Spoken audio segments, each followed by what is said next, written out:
Presiden Joko Widodo menegur keras Kementerian Kesehatan perihal percepatan pencairan insentif bagi tenaga kesehatan yang dinilai lambat. Presiden menegaskan tidak ingin mendengar ada keluhan bahwa insentif maupun bantuan kepada tenaga medis tidak diberikan pada waktunya. Apa sebenarnya yang menjadi kendala dan bagaimana pula rinciannya? Berikut pemaparannya untuk Anda. Kita akan lihat kembali pernyataan keras yang disampaikan oleh Presiden Joko Widodo saat memimpin rapat terbatas dengan kita lihat bersama pada tanggal 18 Juni yang kemudian dipublikasikan pada tanggal 28 Juni. Dikatakan pembayaran tunjangan untuk dokter spesialis tenaga medis segera dikeluarkan. Belanja-belanja untuk peralatan segera keluarkan. Ini sudah disediakan anggaran 75 triliun rupiah disampaikan oleh Presiden Joko Widodo. Seperti itu untuk segera bisa dialokasikan kepada tenaga medis. Lanjutannya Presiden juga menyatakan saya tidak ingin mendengar ada lagi tenaga medis yang mengeluh bahwa belum mendapatkan apa yang menjadi haknya. Kemudian sebenarnya yang menjadi polemik atau menjadi pembicaraan dari sejumlah pihak adalah bagaimana kemudian prosedur dari Kemenkes dan juga Kemenkyu. Karena dikatakan bahwa ada dua hal yang berbeda dan bahkan juga disampaikan dalam pernyataan di segmen sebelumnya ada sejumlah pernyataan yang kemudian membuat masyarakat menjadi sedikit bingung. Kita lihat dari dua pernyataan yang sempat disampaikan oleh Menteri Keuangan Sri Mulyani dan Menteri Kesehatan Terawan Agus Putranto. Menteri Keuangan menyatakan bahwa kami masih menunggu rincian berapa masing-masing daerah tenaga kerjanya berapa, kesehatan dan alokasinya berapa. Jadi kita sudah berikan gelondongan untuk yang daerah. Jadi tentunya dari Kementerian Keuangan mengatakan masih menunggu lebih lengkapnya dari daerah-daerah seperti apa detail-detailnya, kemudian berapa jumlah tenaga kerja yang menangani COVID-19 di sana, dan juga berapa pula fasilitas kesehatan yang ada di setiap daerah. Kemudian Menkes pun menyatakan bahwa kita dengan Menko PMK melakukan percepatan terutama untuk nakes-nakes atau tenaga kesehatan dan dibagi menjadi dua jalur. Nah, untuk jalur di Pemda ini cukup dengan verifikasi di Dinas Kesehatan sehingga bisa memotong rantai birokrasi. Kemudian ada pernyataan berikutnya, bagaimana dengan kemudian verifikasinya? Apakah itu sudah sesuai dengan target? Kita coba lihat untuk slide berikutnya di sini. Ternyata setelah dikatakan dan juga ditelusuri lebih lanjut mengenai bagaimana verifikasi, masih juga sulit cair untuk dananya. Nah, Menko pun juga tentunya masih menunggu rincian berapa detail jumlah nakes dan alokasinya di tiap daerah, berapa pula untuk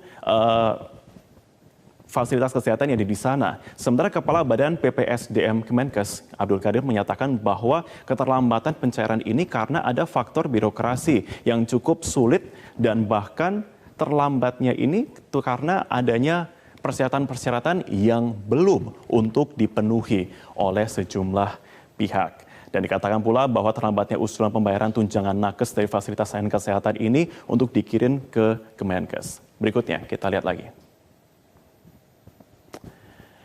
Nah, kalau kita lihat saat ini, jatah anggaran dari Kemenkes untuk tenaga medis ada berapa? Kalau saya breakdown lagi, memang secara keseluruhan Presiden Joko Widodo menyatakan bahwa total itu ada 695,2 triliun untuk keseluruhan dari penanganan yang kemudian dialokasikan bisa ke Kementerian Kesehatan, kemudian ke kementerian yang membantu untuk penanganan pemberian insentif kepada UMKM dan juga kementerian lainnya yang terdampak tentunya dari COVID-19. Kemudian kalau kita melihat bagaimana dengan anggaran spesifik untuk Kementerian Kesehatan, lebih spesifik lagi kepada tenaga medis. Oke, kita lihat untuk insentifnya memang sudah dialokasikan untuk tenaga medis ini ada sekitar 5,9 triliun rupiah. Kemudian ada santunan kematian yang diperuntukkan bagi tenaga medis yang meninggal dunia karena terpapar COVID-19 dan menjadi korban tentunya setelah berjuang melawan COVID-19 dan membantu para pasien sebesar 300 juta rupiah. Kemudian bantuan iuran jaminan kesehatan nasional senilai 3 triliun rupiah dan insentif perpajakan di bidang kesehatan 9,05 triliun dan juga alokasi dana gugus tugas COVID-19 3,5 triliun rupiah. Ini kok kita sudah breakdown untuk jatah anggaran dari Kementerian Kesehatan seperti ini. Berikutnya kita lihat lagi.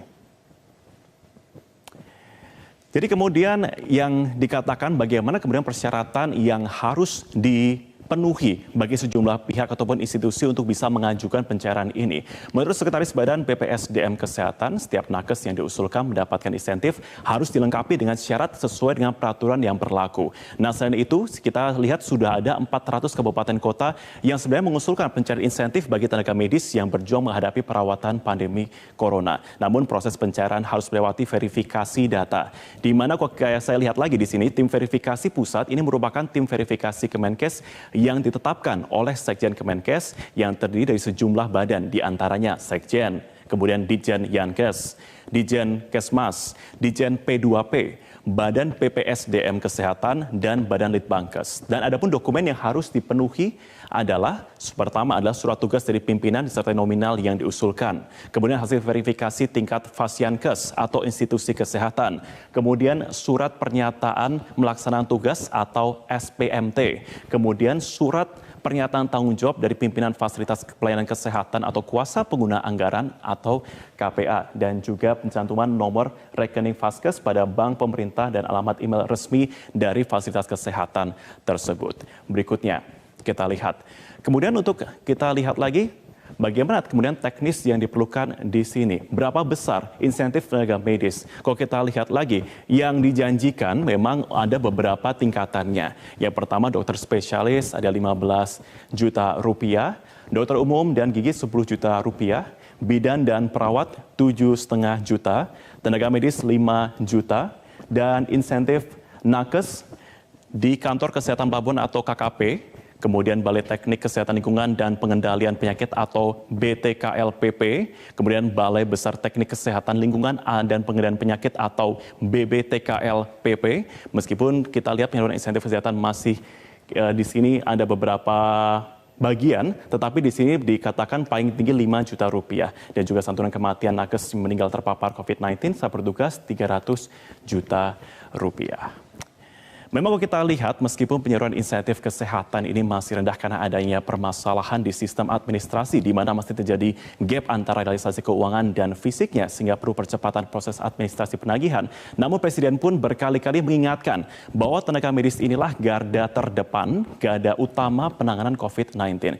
Jangan sampai tenaga yang mempertaruhkan nyawanya tidak terapresiasi dengan sesuai.